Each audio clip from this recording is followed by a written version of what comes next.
मुझे लगता था कि संत वो लोग हैं जो दुनिया के संघर्षों को छोड़ के भाग गए हैं।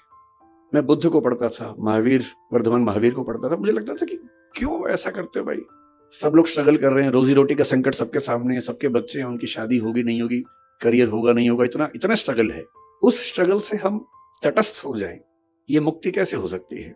और एक किताब इसी विषय पर मैंने पढ़ी कि संत होने का मतलब क्या होता है।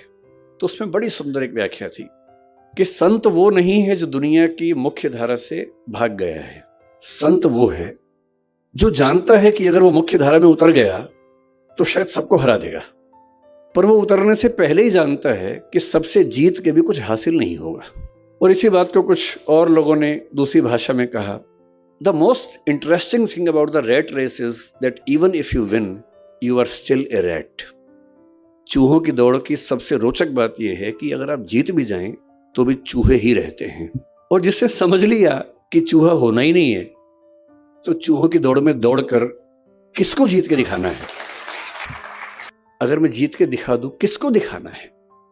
क्या कोई इतना महत्वपूर्ण है कि उसको दिखाने के लिए मैं अपने 10 साल खराब कर दूं? क्यों दिखाऊं? और अंततः तो साक्षी भाव से खुद को ही देखना है। और यदि मैं अपनी चेतना के सही रास्ते पे नहीं हूं, तो दुनिया की नजर में कितने भी सही रास्ते पे हूं, वो सही रास्ता कैसे हो सकता है? मेरा सही रास्ता तो मेरी चेतना, मेरी अंतरात्मा तय करेगी। और यदि मेरी अंतरात्मा इस बिंदु पर सुकून महसूस करती है कि मुझे उस चूहों की दौड़ में शामिल होना ही नहीं है, तो नहीं होना है।